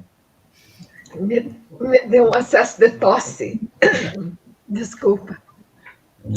Mas eu estava aqui, enquanto o Rodrigo falava, eu fui listando a nossa caminhada desse ano sobre os aspectos da violência organizacional, né? Quer tomar uma água, José? Quer tomar uma água? Posso? Pode, vai lá. Que Posso? tipo... Então me tira um pouquinho que eu vou pegar então, uma água. Tá. Então tá. Tá bem. Não vamos Ainda fazer... não vamos ter essa percepção, porque eu não tinha dado conta. Não vamos cometer aqui as violências, né? Exatamente. Mas, sabe, Rodrigo, que uma das coisas que mais me chamou a atenção... Teve vários aspectos da fala do professor que me chamou muita atenção. Mas é a solução que ele trouxe, que é a questão da conversa, que eu achei bem importante, e especialmente por um outro ponto que ele traz, que é a gestão, às vezes, tem uma intencionalidade, por exemplo, como a Amazon, de proibir que os trabalhadores se comportem de determinada forma, né? Ou obrigar que se comporte de determinada forma. Mas e aí ele trouxe o seguinte, mas o pior não é isso. O pior é quando o trabalhador, por si próprio, utiliza a sua criatividade para elaborar, para desenvolver técnicas que permitam ele se adequar àquela exploração, né? Então, por exemplo, uma coisa é uma organização dizer assim, o trabalhador não pode ir ao banheiro. Outra coisa perversa, muito pior, é o trabalhador ter uma ideia. Tive uma grande sacada. Ao invés de eu ir ao banheiro e perder tempo de ligar para vender um pique, o que eu vou fazer? Eu vou deixar uma garrafinha do meu lado e assim eu não perco tempo. Olha que inteligente que eu sou. Eu resolvi um problema, eu solucionei uma questão que vai me dar mais eficiência, vai me dar mais produtividade, eu vou conseguir fazer uma entrega maior ao longo do dia. E isso que eu acho que ele trouxe é super importante, porque às vezes se a gente está fechado, né, se a gente não está dialogando, se a gente não está conversando, a gente acaba sendo nós mesmos aurives, né? A gente artesãos da nossa escravidão. E como isso é triste, né? Eu acho que isso é uma questão super importante, né? Tu me lembrou até, André, tem um filme do Will Smith, eu acho que o nome do filme o Michel deve saber, o Michel já deve ter visto, que é um filme que eu acho que é A Procura da Felicidade, que ele é um corretor de bolsa de valores e que ele descobre que se ele não almoçar, André, ele consegue produzir mais que os outros. E aí aquilo ali me lembrou muito, porque eu fiz muito isso, de seguir trabalhando, de não almoçar para vender mais. Né? Só que aquilo te leva para um adoecimento, não tem como a pessoa não adoecer, né? Então, as pausas, o direito de ir ao banheiro, isso que foi colocado na lei não foi benefício, não é porque o patrão foi bom, porque se tu não fizer essas pausas, tu vai adoecer. O ser humano, o nosso corpo humano, ele é finito, ele é como uma máquina que com o tempo ele vai se deteriorando, né? Passou meu acesso de tosse. Quando vem, né, a tosse, o que eu vou fazer? Enfim, eu estava aqui recuperando todos os papos tentando lembrar, né, lá de todos os papos de bancário que a gente fez sobre a violência organizacional, né, aspectos históricos, econômicos, jurídicos, psicossociais, ergonômicos, ideológicos, né? E tudo isso nos faz chegar aqui nesse momento e ficar pensando que o André colocou um pouco atrás ali, ainda no momento da conversa com o professor Leonardo, onde é que está o sentido do trabalho nisso tudo? Né? Que trabalho é esse? A gente só vê coisa ruim.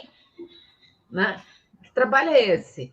Ninguém dos nossos convidados veio aqui para dizer assim, não, é que o trabalho é maravilhoso, socialmente ele nos faz nos relacionar e por isso a gente se torna humano, porque o trabalho nenhum veio aqui falar, trazer notícias boas, né? Nenhum. E talvez a gente não tenha notícias boas para dar dentro desse modelo de trabalho, né? Desse modelo de trabalho que está o lucro acima da vida. E outra coisa, Jessé, que eu acho interessante tu falar, porque talvez pior do que o lucro, né? Tem algo mais perverso na nossa sociedade. E aqui eu trago o comentário da Ida. Ela diz o seguinte, que ela é ex-bancária e hoje ela é servidora da URGS. Mas ela percebe um excesso de trabalho, pessoas adoecidas na universidade, que ela, na universidade, não visa o lucro, mas muitas vezes me sinto trabalhando numa empresa privada. Ou seja, essa lógica gerencialista, essa lógica adoecedora, essa busca, essa competitividade, essa destruição, isso está tão entranhado na nossa sociedade, tão entranhado, que até mesmo os espaços que eram para justamente criticar essa lógica, como, por exemplo, uma universidade federal, uma universidade pública como a URGS, acabam sucumbindo a isso. Porque hoje, se tu for ver a vida de um pesquisador ou a vida de um servidor, mesmo que o trabalho dele não vise o lucro, o trabalho dele é orientado e balizado por aquilo que o professor falou da quantofrenia. Então, mesmo um pesquisador que não vai obter lucro com o trabalho dele, ele vai estar obcecado pela quantidade de publicações que ele tem, obcecado pela quantidade de palestras, obcecado pela quantidade dos... Enfim, ou seja, tu converte um trabalho que poderia ser eminentemente crítico, ou eminentemente com um sentido de transformação da sociedade, numa reprodução da sociedade, numa replicação da sociedade. Ou seja, tu reproduz esse modelo de adoecimento na universidade, na família, nas amizades, em tudo, né? Em tudo. O lucro, a lógica do lucro, ela está enraizada nos espaços mais distantes, mais distintos, né? Por isso que eu gostei do termo gerencialismo ideológico, né? Faz todo sentido. Exato. Então, vamos falar um pouquinho sobre a programação do mês que vem, que começa no dia 9, pode ser? Vai lá. Até porque o Rodrigo é nosso convidado, mas o Rodrigo é parte também da programação do Setembro Amarelo, que nós vamos começar com um webinário no dia 9, e 2 papos de bancário no dia 13 e no dia 27. Né? E vai ser uma programação muito especial, muito cuidada, que está muito bonita.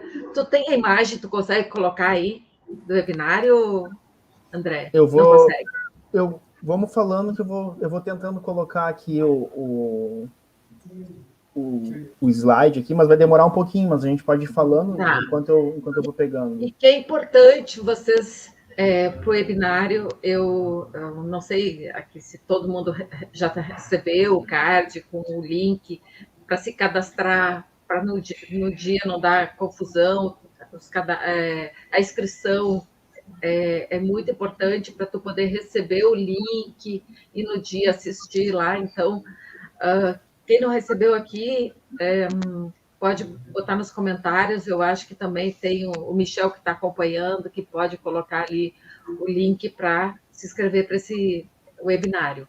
E também a gente vai estar lançando uma publicação do Departamento de Saúde sobre prevenção de suicídio e valorização da vida.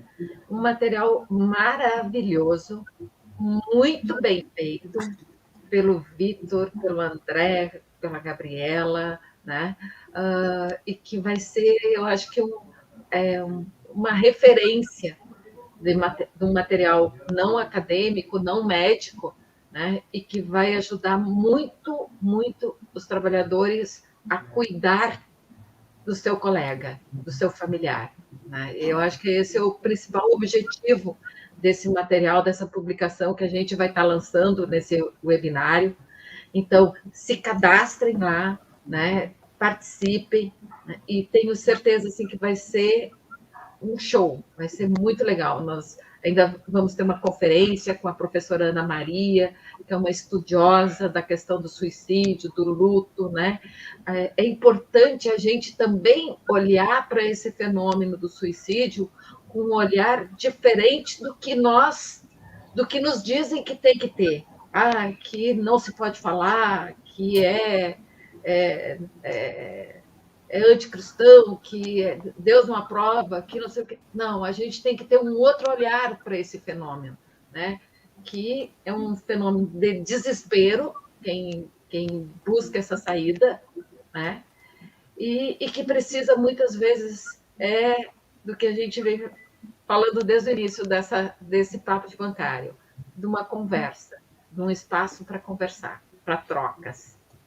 Acho que eu falei demais aqui já, não... Não, acho que... Ali, ó. O pessoal sempre gosta de te ouvir, Jacé. Sempre fala muito bem, o André também. Não, eu acho muito bom, Jacé. Eu gostaria de botar o link.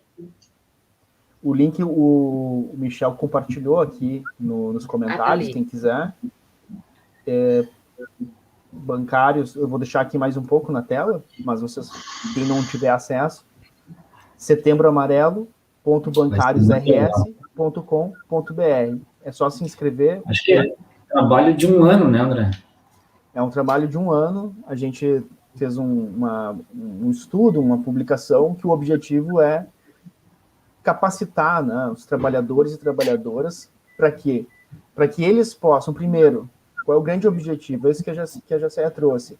É a gente quebrar esse tabu de não se poder falar do suicídio. Por quê? No momento que a gente mantém isso no silêncio, no momento que a gente ignora, que a gente não fala sobre isso, a gente acaba fortalecendo essa situação. E a gente acaba não conseguindo compreender. O que é isso? Por que uma pessoa coloca fim à própria vida? Esse é um primeiro aspecto. Então, a gente tornar esse assunto digno de ser debatido, digno de ser refletido, digno de ser compreendido. Esse é o primeiro ponto. Mas o segundo ponto, que eu acho que é bem importante, vai muito ao encontro do que a gente conversou hoje nesse papo de bancário, e com as contribuições, inclusive, do professor Leonardo, é o seguinte, que é a importância da gente conversar.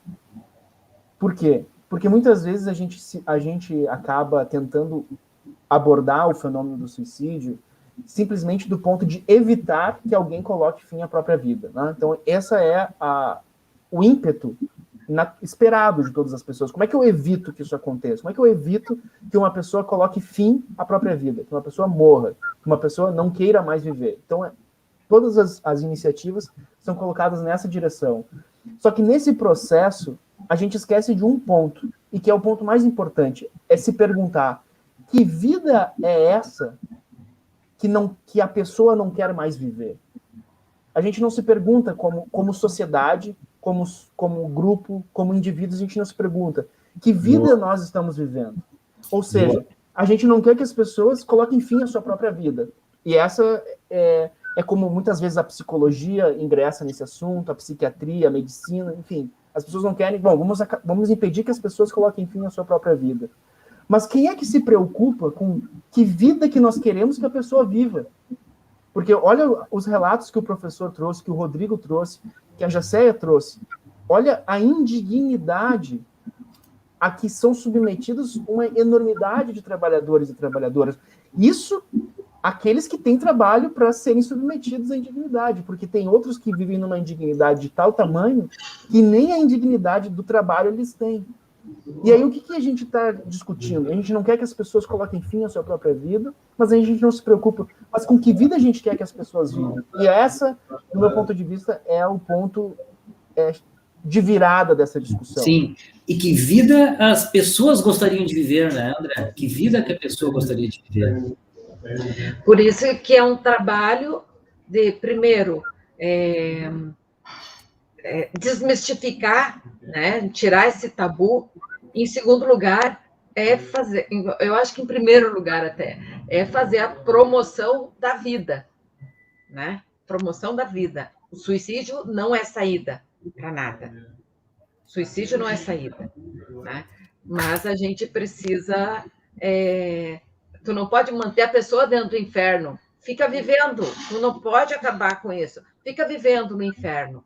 Não. A gente tem que ver saídas para se tirar desse inferno, né? E a pessoa, aí sim, ter uma vida, né? Exatamente. Então, essa que eu acho que é a grande mensagem, né? O Setembro Amarelo, as pessoas que se preocupam com o suicídio, não é uma questão de evitar a morte, mas é uma questão de como promover uma vida digna para todos. E a gente não faz isso sozinho.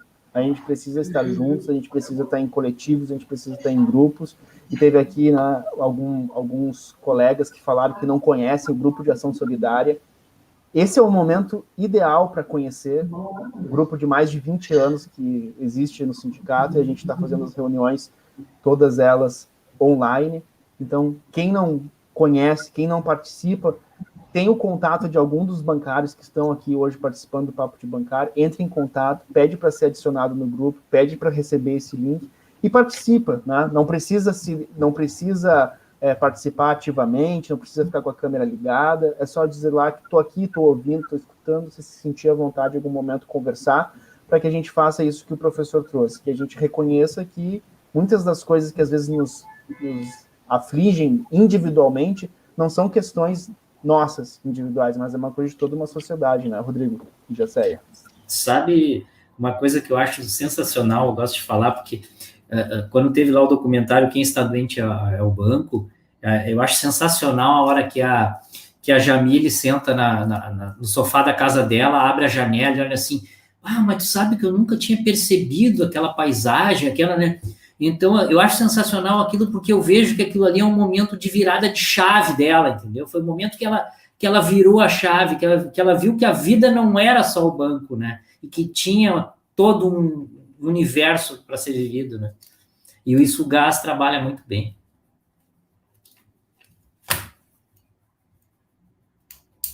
Não sei vocês, mas eu gostei muito desse papo de bancária de hoje, sabe? Eu acho que deu para falar da questão de como que se organiza essa coisa gerencial toda, mas deu para falar das nossas mazelas do dia a dia, do sofrimento, né? Enfim, eu estou saindo daqui melhor do que cheguei hoje. Eu também. O papo de bancário é sempre bom, né? Teve mais alguém aqui que falou que esses papos aqui são uma terapia. Eu perdi o comentário de quem falou. Eu vou colocar aqui, mas eu acho que... A Silvia falou uma terapia para mim também. Não é só para os bancários que estão aqui. É para mim também uma terapia. É muito bom poder conversar, pessoal. Então tá, Rodrigo, é isso? É isso aí, Sérgio. A gente está aí. Então, tamo junto, que nem diz o... Muito obrigada pela participação, Rodrigo. Eu que agradeço. Para mim, isso aqui é prazeroso demais. Aqui a gente se cuida, né, Rodrigo? Oi? Porque aqui a gente Aqui, vem com a gente. A gente se cuida. Tchau, Rodrigo. Um abraço. Tchau. Esse foi o melhor papo de bancário, José? Esse foi. Esse foi. Agora é verdade esse bilhete. Eu até saí para tomar água, que coisa. Não, mas está legal. Eu acho que a gente está conseguindo envolver mais e mais colegas, mais e mais bancários, bancárias, né? E é por aí, não tem mágica, né? Não tem mágica, a gente não vai mudar essa realidade, porque individualmente eu não quero me submeter mais àquilo. Individualmente eu só vou conseguir um desemprego, né? Então, individualmente não é a saída é sempre coletiva. E aqui é um espaço que a gente... tem pessoas se conhecendo aqui, e que vão acabar se conhecendo para além do papo de bancário, né? Então... E olha só, né, José, às vezes algumas pessoas podem interpretar assim, mas por que insistem que a saída é coletiva? Porque o problema não é individual, então não tem como a solução ser individual. Ou seja, o banco não é o banco porque saiu da cabeça de alguém. É um conjunto de relações, é um conjunto de pessoas que transforma a sociedade no que ela é. Então, se a gente quiser ou mudar, ou pelo menos mitigar os efeitos dessa sociedade, a gente não pode combater isso individualmente, a gente tem que combater na mesma altura. E uma questão que eu queria colocar aqui, Jessé, é que a Deise Menezes fez um comentário que queria estar mais próximo de nós. E como é que faz, Jessé? Para quem quer estar mais próximo do Departamento de Saúde, quem quer estar mais próximo do sindicato, qual é a porta de entrada para a gente reunir essas pessoas? Porque a gente está convidando todo mundo, mas qual é o objetivamente? Vem para o Você Cuida, vem para o Agente Você Cuida, entra em contato, pode ser comigo, a Deise é conhecida, e a gente pode ampliar o nosso trabalho, chegar no litoral norte, né? E eu acho que a gente está devendo, e faz horas que tu fala, né, André? Vamos convidar a Deise para estar num papo de bancário. Não, vamos convidar a Deise para estar aqui com a gente. E ela pergunta, tem como abrir o gás para o interior do estado? Claro, tem sim. Como não? O gás é um patrimônio, né? É um patrimônio da humanidade, não pode ficar restrito, né? Não, tem sim. E já tivemos experiências em outros locais, né? E que alguns floresceu e foi, no outros dá um passinho atrás, mas depois dá um passo à frente. É a vida, né? É assim. Uma coisa que a gente aprendeu, Jessé, e que eu aprendi muito nessa quarentena, né, prolongada, é que tudo é possível se a gente se organiza, se a gente se junta. Então, para todo mundo que está aqui, a gente pode até recapitular rapidamente, né? O que é esse Agente Se Cuida que a gente está construindo? Né? É a rede de solidariedade dos bancários. Isso é um projeto que ele vem desde 2018, que a gente vem construindo, e que a pandemia, por um lado, ela se atravessou nesse processo, mas, por outro lado, ela catalisou esse processo. Que é o quê? A gente quer reunir trabalhadores e trabalhadoras, inicialmente da categoria bancária, para que possam, juntos, diagnosticar problemas e apresentar soluções. Essa é a ideia do Se Cuida. É uma rede em que os próprios trabalhadores sejam agentes ativos nesse processo. Então, Deise, e quem mais estiver aqui, estiver assistindo, a gente quer contar com todo mundo para que a gente possa juntos construir um espaço coletivo que a gente possa enfrentar essa situação. Então, aqui a gente sempre coloca o telefone do Se Cuida, que é um WhatsApp, o Michel, vou pedir para o Michel colocar aqui de novo, até acho que eu tenho aqui, vou colocar aqui o número do Se Cuida, está aqui embaixo, passando aqui nessa lista. Manda uma mensagem perguntando, dizendo que tem interesse de participar, de conhecer mais o trabalho do Departamento de Saúde, e a gente consegue organizar formas de cooperar coletivamente. Achou a imagem do Setembro Amarelo? Achei, mas não consegui projetar. Uma pena, não consegui projetar. Mas quem acessar o link, quem conseguir acessar esse link que está ali, vai ver as imagens, vai ver a programação. Então vai ser no dia 9 de setembro, 14 horas. A gente começa com a conferência de abertura da professora Ana Maria Feijó, que já esteve conosco no ano passado, no Papo de Bancário, mas agora ela vai fazer uma conferência, ela vai apresentar uma abordagem sobre o suicídio e sobre o luto, que tem a ver com a última pesquisa dela, o último trabalho dela, né? E vai ser muito bom, estará imperdível. É isso, André? É isso. Deu por hoje? Por hoje é só, pessoal. Muito obrigado pela presença de todos e de todas, e nos vemos daqui 15 dias, não, dia 9 de setembro. Esperamos que todos que estão aqui... Daqui 10 dias. Daqui 10 dias. Espero que todo mundo que está aqui assistindo se inscreva no no nosso webinário, para poder fazer perguntas, para poder participar. Vai ter o lançamento do livro da professora, vai ter o lançamento da nossa publicação. E daqui 15 dias a gente vai ter mais um Papo de Bancário, dia 13, que a gente vai falar sobre a nossa publicação. E no dia 27, a gente vai ter um outro Papo de Bancário para falar do documentário que a gente está produzindo no Departamento de Saúde sobre suicídio e adoecimento na categoria bancária. E também, quem quiser participar do documentário também pode mandar uma mensagem para nós, a gente vai avaliar, vai organizar com o jornalista que está produzindo e a gente vai encaminhar isso para mantermos a nossa resistência, né? Isso. Um abraço para todos, um beijo, abraço, André. Se cuidem, se cuidem, tchau, tchau. Mantenham-se bem, em saúde, e até a próxima. Tchau, tchau. Tchau, tchau.